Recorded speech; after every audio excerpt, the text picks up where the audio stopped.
Ya, teman-teman, hari ini tanggal 29 bulan 11 ya, di jam istirahat perdagangan. Seperti biasa kalau jam istirahat perdagangan, kita akan hitung harga wajar atau menjawab komen ya. Baik, kita langsung aja harga wajarnya yang baru gabung. Harga wajarnya yang saya pegang itu berdasarkan rumus PR ratio sama PBB ya. Yaitu rumus PR ratio EPS TTM dikali dengan PR ratio rata-rata selama 3 tahun, dan PBB harga buku dikali dengan PBB selama 3 tahun. Baik, kita langsung aja. Ada emiten apa? Ada CVRO ya. CVRO kita lihat dulu net income-nya. Kuartal 3-nya dari 94 ke 164 aja meningkat ya, teman-teman. Bagus nih. Kuartal 2 dari 112 ke 79 menurun. Kuartal 1 dari 115 ke 99 menurun ya. Tapi untuk kuartal 3 baik ya, teman-teman. Bagus ya dia. Terus untuk revenue-nya dari 2,327 triliun ke 2,388, artinya meningkat. Terus untuk tahun 2023 kuartal 2-nya 2,3 triliun ke 2,2 menurun ya. Terus kuartal 1 dari 2,1 ke 2,2 meningkat ya. Bagus ya, teman-teman ya. Kalau untuk revenue cenderung bagus ya. Artinya ada peningkatan kuartal 3-nya. Ya, kuartal 3 juga untuk net income juga ada peningkatan bagus, teman-teman ya. Terus untuk PR ratio 7,05, artinya murah, teman-teman ya, murah. Tapi belum tentu ya murah ya. Dia dijual selama 3 tahun, dia PR ratio berapa. Terus untuk PBB-nya 0,79 ya. Cenderung murah. Harga punya 63 sekarang. CPRO gocap ya. Untuk DR-nya 0,57, ini sudah di setengah jadwal ekuitas, artinya hati-hati. Terus untuk ROE-nya 11,25. Bagus, teman-teman. Untuk ROE-nya bagus nih. Berarti secara fundamental ini baik, teman-teman ya. Tidak negatif, terus positif. Cuma kenapa 50? Nah, itu dia, teman-teman. Harus ada hubungan antara LK, laporan keuangan fundamental, sama bandar, teman-teman ya. Jadi itu harus berhubungan. Jadi semua itu saling keterkaitan, teman-teman. Tidak ada yang sama aja. Sama kalau istilahnya yang silahkan yang suka percaya sama fundamental silahkan, yang percaya sama bandarmologi silahkan, yang percaya sama technical analysis juga silahkan. Artinya tidak yang salah, semuanya benar karena punya pegangan masing-masing, teman-teman ya. Punya keunggulan dan kebaikannya masing-masing, teman-teman. Ya kalau kekurangan mah tinggal ditambah-tambahin aja, teman-teman ya. Jangankan istilahnya yang sudah profesional, teman-teman ya. Ya semuanya juga, teman-teman, istilahnya kalau soal yang technical analysis, terus tentang bandarmologi, terus tentang fundamental ya. Sebenarnya semuanya itu keterkaitan gitu, teman-teman, karena semuanya saling yang istilahnya yang apa ya? Semuanya ada metodenya, yang kedua semuanya ada jalannya, dan semuanya telah ditemukan, teman-teman. Ditemukannya maksudnya yang berdasarkan fundamental menemukan cara berfundamental dengan baik, yang secara TA juga menemukan secara TA yang baik, ataupun secara bandarmologi juga menemukan teknikal, untuk bukan teknikal cara bagaimana dia masuk di sebuah emiten karena bandarnya, teman-teman ya. Oke, teman-teman, kita langsung aja ya. Kita memerlukan rumus EPS itu apa? EPS TTM dikali dengan PR ratio selama 3 tahun ya. EPS-nya berapa ini? 7,09 ya. 7,09 dikali, kita butuh PR ratio selama 3 tahun itu 6,07. 6,07. 6,07 itu berarti benar, teman-teman. Sekarang itu PR di harga 50 itu sekarang lagi mahal, soalnya rata-rata dijual di harga 6, teman-teman. Jadi sekarang harga fundamentalnya itu berdasarkan PR ratio 43 ya. Jadi sekarang di harga 50 aja udah mahal 7 poin ya. Baik, satu lagi berdasarkan rumus PBP, harga bukunya 6304 dikali dengan PBB rata-rata selama 3 tahun.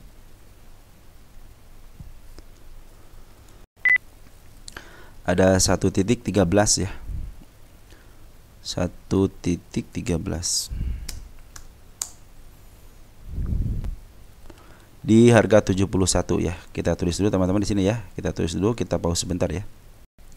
Nah, teman-teman, berdasarkan harga wajarnya kuartal 3 ada peningkatan ya dari 35 ke 43. Artinya secara fundamental membaik ya. Cuman untuk harga PBB-nya dari 73 ke 71 menurun ya.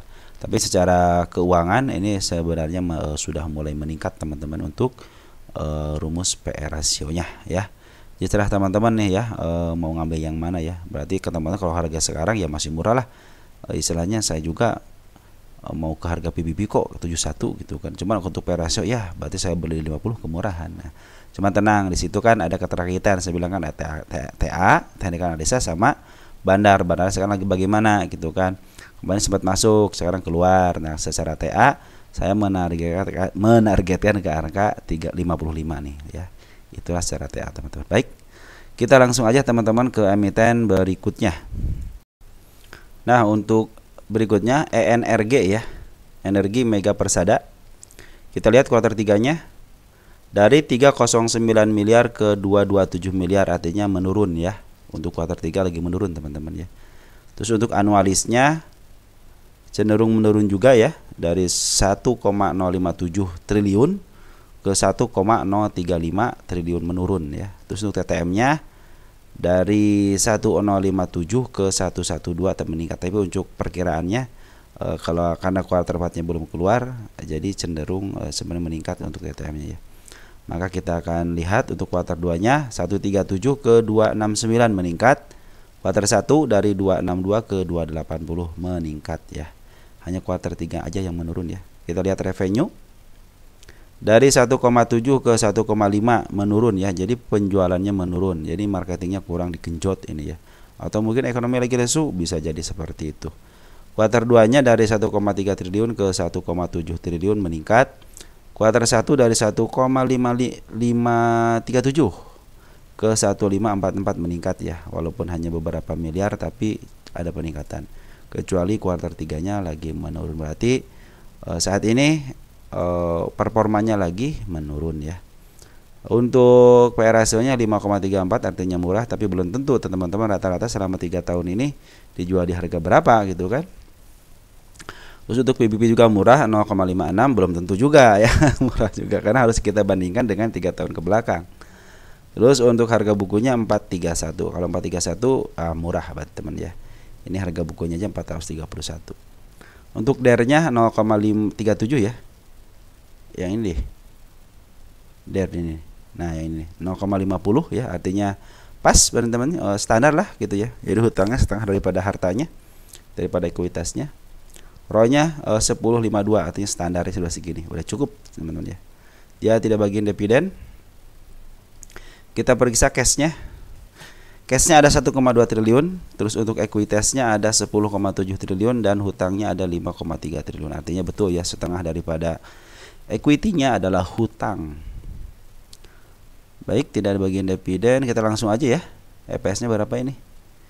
4534. 45.34. Kita bikin simpel teman. Apa-apa itu bikin simpel, jangan dipersulit. 6.66. 6.66 sama dengan berapa? 300 ya. Nah, ini juga teman-teman perhatikan ya. Jadi untuk PR rasio selama 3 tahun itu dijual di 6.66. Dia punya PR-nya tuh 5,34. Artinya kalau sekarang lagi murah teman-teman ya. Cuman secara fundamental dia lagi menurun. Yang sekarang harganya berapa? Meningkat ya. Lumayan ya, bukan meningkat. Masih murah lah, masih murah. Ini kan 242 ya. Ini 300 ya. Artinya masih ada sekitar berapa poin lagi? Sekitar 60 poin lagi ya. Lumayan teman-teman, 60 poin lagi. Kita hitung berdasarkan rumus PBB, harga bukunya 43109. 431.09 dikali dengan kita butuh PBB rata-rata ya. PBB rata-ratanya berapa ini? 0,63. Oh, biasa dijual di bawah 1 ya ini teman-teman. Berapa? 271. Sekarang harganya 242, berarti lagi murah. Tetap lagi murah walaupun beda beberapa poin. Maka kita akan catatkan dulu ya. Tunggu sebentar ya. Ini perhatian teman-teman ya. Jadi harga wajar kuartal 2-nya PR rasio 315, sekarang 301. Artinya sekarang lagi menurun teman-teman untuk performanya untuk LK-nya. Jadi dengan amat sangat saya perhatikan bahwa saya nyatakan bahwa ENRG ini secara LK kurang baik karena menurun 15 poin ya. Ya masih di harga 300 masih mending sih teman-teman ya. Dan untuk sekarang juga masih dalam posisi downtrendnya, dia sekarang menembus di harga tengah yang saya gariskan ya di 240 ya. Mudah-mudahan bisa turun ke angka 190 ya. Kenapa? Biar lebih murah teman-teman. Terus bandar juga lagi ngebuang, teman bandar lokal ataupun foreign lagi ngebuang. Oke, seperti itu ya teman-teman untuk harga wajar ENRG. Lanjut, MedC ya, Medco Energi. Kita lihat kuartal 3-nya dari 1,9 triliun ke 843 menurun ya. Kuartal 2 563 ke 2.1 meningkat ya, 2,1 triliun nih. Kuartal 1 1,2 ke 1,1 menurun. Artinya kuartal 1 dan kuartal 2 kuartal 3 menurun, hanya bagusnya kuartal 2 aja. Makanya di kuartal 2 meningkat ya harganya di sini ya. Terus untuk revenue dari 9.1 ke 7,8 menurun. Kuartal 2 8,3 ke 10,2 meningkat. 8,3 ke 8,8 meningkat. Artinya kalau secara revenue kuartal 1 sih meningkat teman-teman ya. Cuman secara net income-nya menurun ya. Tunggu PE rasionya 5,06 ya, artinya ini murah teman-teman ya. Tapi belum tentu di berapa nih harga 24 teman-teman. Artinya ini bisa dijual mahal teman-teman ya. Biasanya itu selama 3 tahun itu 24,26 MedC, bener kan MedC ini. Ini 5 berarti lagi murah teman-teman ya. Terus untuk harga PBB-nya 0,90, harga bukunya 1.200, sekarang 1.100, artinya lagi murah teman-teman ya.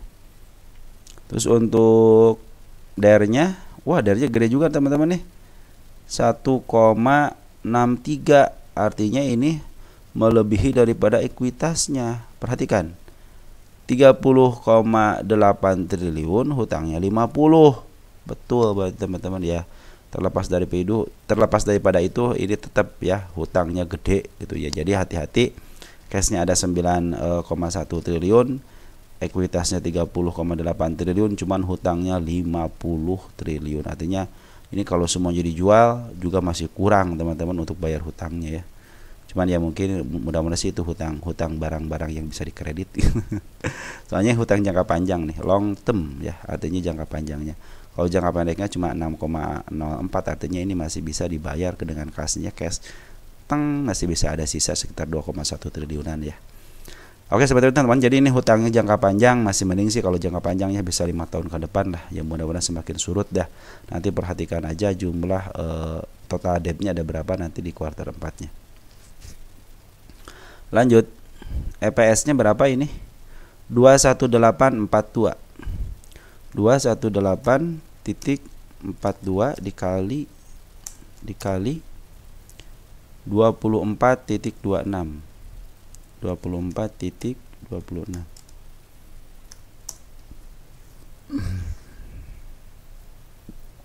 Berapa? 5.298. Nah, percaya nggak teman-teman segitu? Ya berdasarkan hitungan ya segini teman-teman, gimana lagi ya tuh ya. Saya kan nggak bisa memanipulasi gitu. Kita berdasarkan rumus PBP, harga bukunya 1228.68. 1228.68 dikali 1228.68 benar kan? Dikali kita butuh PBP ya. PBB-nya 1.08. 1.08.